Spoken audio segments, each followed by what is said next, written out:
देखो question, started business with cash ₹50,000 and goods ₹20,000। जब हम बिजनेस स्टार्ट किए, यहाँ पर पिछले क्वेश्चन में ओनली कैश था, जिसमें गुड्स और स्टॉक दोनों है, तो हम लोग यहाँ पर ये दोनों कैश और स्टॉक, गुड्स माने स्टॉक, 50,000 का हमने कैश इन्वेस्ट किया और 20,000 का हमने गुड्स इन्वेस्ट किया बिजनेस में, तो ये टोटल हमारा कैपिटल हो गया 70,000। कितना लिखेंगे? 70,000। जो भी पर्सनल कैश, गुड्स, एसेट्स अगर बिजनेस में इन्वेस्ट करेंगे तो उसको कैपिटल लिखेंगे, कैपिटल क्रिएट होगा उससे। दूसरा, bought good for cash 15,000 and credit 10,000। हमने गुड्स परचेज किया 15,000 का कैश में और 10,000 का उधार में। क्रेडिट माने उधार, माने बाद में देंगे, माने टोटल गुड्स हमारे पास कितना है? 15,000 और 10,000। टोटल मेरा गुड्स इनफ्लो हुआ 25,000 का, लेकिन उसमें से हमने कैश पेड किया 15,000। कितना कैश पेड किया? 15,000। मतलब क्या हुआ? 25,000 का आया और हमने 10,000 ही उसको पे किया, 15,000 पे किया, 25,000 में से 15,000 पे किया, 25,000 से 15,000 पे किया, तो इसका मतलब है कि 10,000 हम बाद में पे करेंगे। क्रेडिट मतलब बाद में पे करना, बाद में पे करेंगे तो क्रेडिटर क्रिएट होगा 10,000 का। बाद में जब पैसा किसी को देना है तो उसको क्रेडिटर कहते हैं, जिस भी पर्सन को बाद में देंगे उसको क्रेडिटर कहेंगे। इसका न्यू इक्वेशन बनेगा 35,000 हमारे पास कैश आएगा, यहाँ पर मेरे पास 45,000 का स्टॉक क्रिएट हो गया और यहाँ 10,000 लायबिलिटी क्रिएट हो गया। 70,000 मेरा कैपिटल ऑलरेडी पहले से था। बात समझे? यहाँ पर मेरा देखिए इक्वेशन को बढ़िया से, कि मेरा यहाँ पर कि जब हम बिजनेस स्टार्ट किए तो cash 50,000 and stock 20,000, total capital 70,000। उसके बाद गुड्स परचेज किया हमने 15,000 कैश में, 10,000 क्रेडिट, टोटल गुड्स आ गया 25,000 का। उसमें से कैश हमने पेमेंट कर दिया 15,000 और बाद में पे करेंगे 10,000, बाद में पे करेंगे एनी टाइप ऑफ फ्यूचर पे कॉल्ड लायबिलिटी, बाद में पे करेंगे तो लायबिलिटी। अब लायबिलिटी में जब आए तो यहाँ क्या नाम, क्या हेड क्रिएट होगा, तो बाद में अगर किसी को भी पेमेंट देना है गुड्स के लिए तो हम लोग उसको क्रेडिटर लिखते हैं। क्या लिखते हैं? क्रेडिटर। नेक्स्ट पढ़िए क्या लिखा? Goods costing ₹24,000 sold at A profit of 33 1/3%। Goods costing कितना? 24,000 का गुड्स हमने सोल्ड कर दिया, तो 24,000 का स्टॉक माइनस कैश हो गया। अब इस पर हमने प्रॉफिट कितना लिया? 33 1/3%। कितना प्रॉफिट लिया हमने? 33 1/3% प्रॉफिट। इसका यहाँ पर हम आपको रफ करके दिखा दे रहे हैं। 24,000 इंटू 33 1/3%, मतलब ऐसे हो गया। इसका मतलब हो गया कि ये, इसको हम लोग ऐसे लिख सकते हैं, इसको हम लोग ऐसे लिख सकते हैं 33 1/3। इसको अगर करेंगे सॉल्व तो 100/3 हो गया। यहाँ पर 100/3 लिखेंगे इंटू 100% है तो 100 कट गया, 3 से काटेंगे तो 8,000 प्रॉफिट। कितना प्रॉफिट क्रिएट हो गया? 8,000। जो भी प्रॉफिट क्रिएट होगा कैपिटल में ऐड करेंगे, उसको कैपिटल में ऐड कर दिया हमने।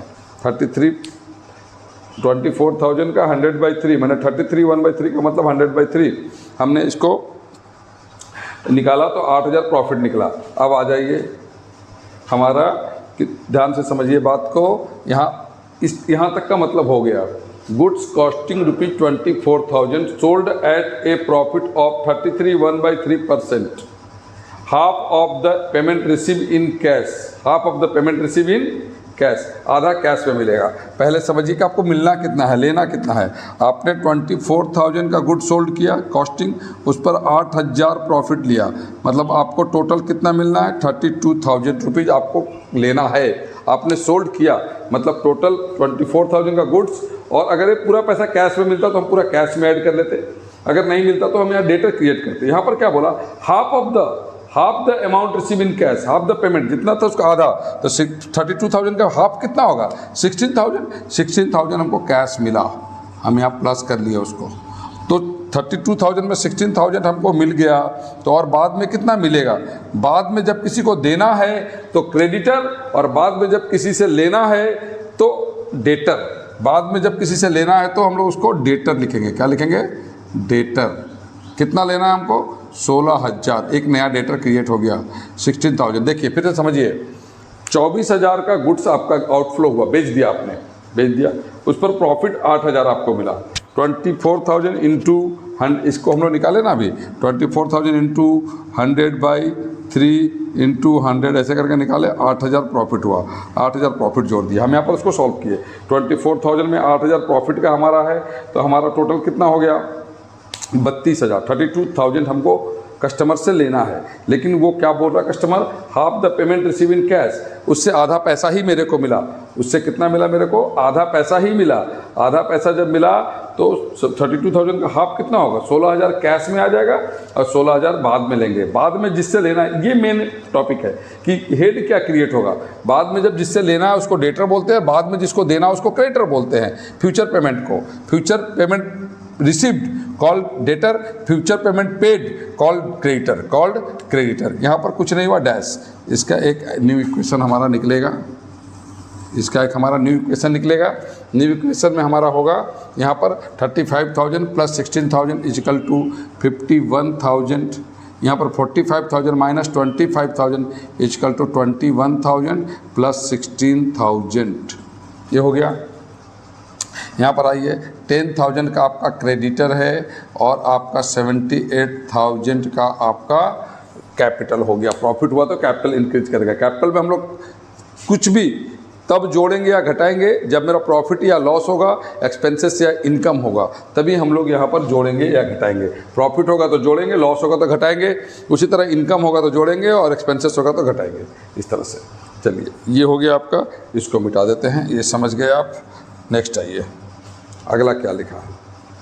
न्यू इक्वेशन समझ गए, इसके साथ इसको ऐड किया, इसके साथ इसको लेस किया, ये as it is new create हुआ, ये एज इट इज, इसमें कुछ भी प्लस माइनस नहीं हुआ, मतलब मेरा लायबिलिटी एज इट इज था, कैपिटल में प्लस हुआ, उसको नया लिख दिया।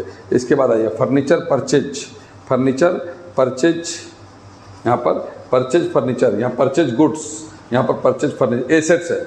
गुड्स माने स्टॉक, और जब भी कोई गुड्स कमोडिटीज़ का नेम दिया हुआ है तो एसेट्स है। हमारे पास एक नया फर्नीचर आया, ऑफिस का 5,000 का, और घर के लिए, हाउस होल्ड माने घर के लिए 3,000 का। टोटल हम एक्सपेंस हुआ मेरा 8,000। कितना एक्सपेंस हुआ? 8,000। और एक बिजनेस में फर्नीचर आया। फर्नीचर कितना का फर्नीचर आया मेरा? 5,000 का ऑफिस के लिए। देखिए समझिए बात को, मेरा 5,000 और 3,000, 5,000 और 3,000, 8,000 का हमने फर्नीचर परचेज किया। तो 8,000 परचेज किए तो मेरे पास 8,000 का गुड्स आया और फर्नीचर आया, और उसके बदले में मेरा 8,000 गया था। कैसे 8,000 गया? लेकिन ऑफिस में बिजनेस के लिए कितना हमने खरीदा? 5,000। तो फर्नीचर का TURE फर्नीचर का हमने 5,000 फर्नीचर, 8,000 में से 5,000 बिजनेस के लिए दिया, और 3,000 का हमने घर ले गया। घर मैंने पर्सनल यूज के लिए ले गए, हाउस होल्ड एक्सपेंसेस के लिए यूज के लिए ले गए, हाउस होल्ड यूज के लिए ले गए, तो मेरा यहाँ कैपिटल से माइनस होगा। मतलब 8,000 मेरा कैश गया, 5,000 बिजनेस में आया और 3,000 बिजनेस से घर ले गए फर्नीचर को। इसका फाइनल आंसर निकलेगा, यहाँ हो जाएगा 43,000, यहाँ 21,000, और यहाँ हो जाएगा 16,000 यहाँ पर। उसके बाद यहाँ पर हो जाएगा 5,000 एज इट इज। फर्नीचर नया एसेट्स क्रिएट हुआ। अभी आपके पास 4 एसेट्स है और 2 लायबिलिटी है। एक पर्सनल लायबिलिटी है 75,000 का, 78 था, उसमें से 3,000 माइनस हुआ, 75,000 का पर्सनल लायबिलिटी है, और आउटसाइड लायबिलिटी 3,000 है। ये आपका इक्वेशन कंप्लीट हो गया। इसको आप अंडरलाइन करके इसको बंद कर सकते हैं। ये दोनों का इक्वल बराबर होगा। इसके लिए आप बैलेंस शीट बना सकते हैं। इसके लिए आप बैलेंस शीट बना सकते हैं। यहाँ पर एक बैलेंस शीट बना सकते हैं। क्वेश्चन में बोला है तो बनाएंगे, नहीं बोला है तो कोई ज़रूरी नहीं है। क्वेश्चन में prepare accounting equation and balance sheet बोला था, ये दोनों बनाना पड़ेगा। हम सब क्वेश्चन में बना दे रहे हैं, आपको सिखा दे रहे हैं बात को, कोई हार्ड नहीं है चीज़। और अगर नहीं बोला है तो खाली इक्वेशन बना के ही छोड़ देंगे। एग्ज़ाम में अगर वो नहीं बोला है। पेज का बीच में एक ऐसे खींचेंगे, यहाँ खींचेंगे, एक यहाँ एक कॉलम है बराबर बराबर दूरी पर, समझे। बैलेंस शीट यहाँ पर लिखेंगे capital plus liability, capital plus liabilities. यहाँ लिखेंगे अमाउंट, यहाँ लिखेंगे एसेट्स और यहाँ लिखेंगे अमाउंट। हो गया। यहाँ आ जाइए, यहाँ मेरा क्या क्या एसेट्स क्रिएट हुआ है, फॉर्मेट रेडी है। ये हर एक चीज़ का कॉमर्स में, commerce is art and science. Art मतलब आपका प्रेजेंटेशन और साइंस का मतलब रूल्स को फॉलो कर रहा है। देखिए यहाँ पर आपका एसेट्स में क्या है, कैश, स्टॉक, डेटर, फर्नीचर। आप यहाँ पर लिखिए कैश, फिर क्या है स्टॉक। कैश का कितना बैलेंस है 43, यहाँ लिखिए 43। फिर लिखिए स्टॉक, स्टॉक यहाँ लिखिए स्टॉक, कितना स्टॉक है आपका 21 लिखिए। फिर आपका लिखिए डेटर, डेटर कितना डेटर है आपका 16,000। फिर आपका फर्नीचर, तो फर्नीचर लिखिए एसेट्स में फर्नीचर, कितना फर्नीचर आपका है 5,000, आप यहाँ लिखिए 5,000। हो गया आपका एसेट्स सारा। जो जो 4 ट्रांजैक्शन से जो एसेट्स क्रिएट हुआ हमारा, वो सारा एसेट्स को लिखेंगे और उसका बैलेंस अमाउंट को यहाँ लिखेंगे। उसके बाद लायबिलिटी में क्रेडिटर और कैपिटल, उधर लायबिलिटी में लिखेंगे कैपिटल और क्रेडिटर, कैपिटल और क्रेडिटर, कैपिटल और क्रेडिटर। कैपिटल कितना है हमारा बैलेंस अमाउंट 75,000, बैलेंस अमाउंट लिखना है 75,000। और कैपिटल में कितना है, क्रेडिटर में कितना बैलेंस है हमारा 10,000, यहाँ लिखेंगे 10,000। ये सारा का टोटल, ये नहीं कि यहाँ पर 4 अमाउंट हुआ तो यहाँ पर टोटल मारेंगे, इसका 2 है तो यहाँ मारेंगे, दोनों का इक्वल लाइन में टोटल देना है, इक्वल ऐसे।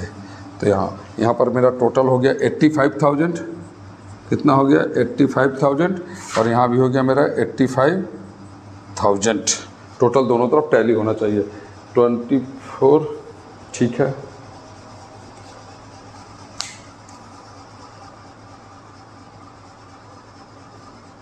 ठीक है, दोनों तरफ टैली हो गया। ये देखिए फिर से एक बार आपको बता दें यहाँ पर कि आपका started business with cash and goods. Cash create हुआ, गुड्स स्टॉक क्रिएट होगा, गुड्स स्टॉक क्रिएट होगा। उसके बाद दूसरा अमाउंट समझ गए, टोटल कैपिटल। जब भी आप पर्सनल अमाउंट इन्वेस्ट करेंगे तो कैपिटल क्रिएट होगा। दूसरा bowed good for cash 15,000 and credit 10,000, 15,000 का कैश में और 10,000 का उधारी में, यहाँ और यहाँ। तो 15 और 10 कितना हो गया 25,000। 25,000 का आपका स्टॉक आया, लेकिन आपने कैश पेड किया ओनली 15,000, यहाँ 15,000। और आपने बाद में क्रेडिट में परचेज किया 10,000, मैंने आपको बाद में देना है 10,000, तो इसका मतलब लायबिलिटी है वो, इसका मीनिंग है कि लायबिलिटी। अब इसका न्यू इक्वेशन निकालेंगे हम लोग यहाँ पर। इससे इसको माइनस करेंगे, इससे इसको प्लस करेंगे, इसको एज इट इज करेंगे, इसको एज इट इज करेंगे।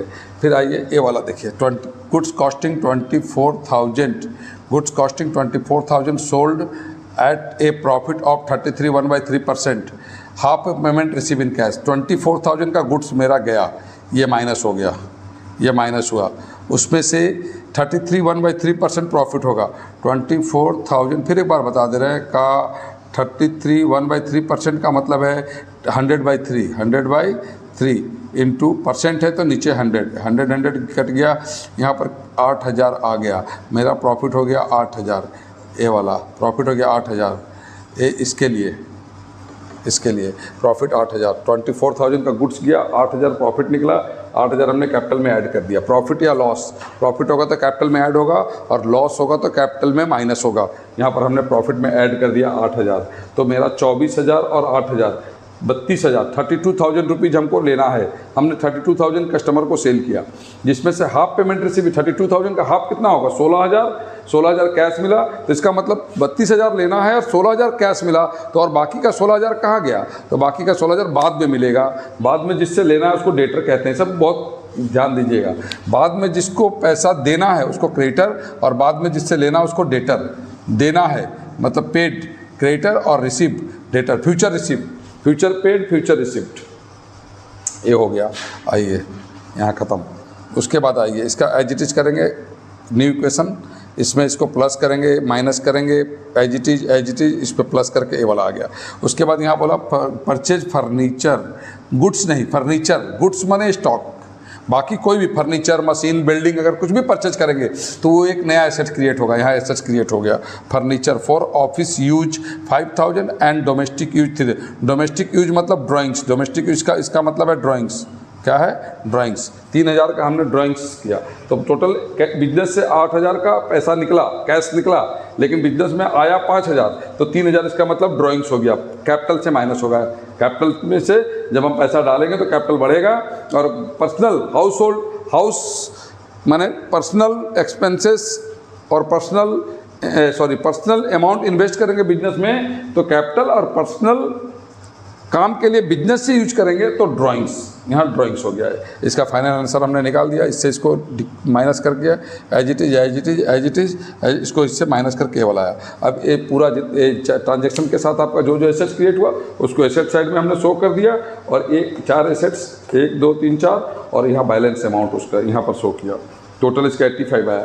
फिर इधर में लायबिलिटी में मेरे पास कैपिटल और क्रेडिटर है। कैपिटल और क्रेडिटर हमने लिखा, कैपिटल का बैलेंस अमाउंट 75,000, क्रेडिटर का 10,000, 75,000 और 10,000, इसका मतलब हो गया 75,000। इधर भी टोटल हो गया 85,000, मतलब अकाउंट टैली, इक्वेशन टैली है। Left hand side and right hand side tally है।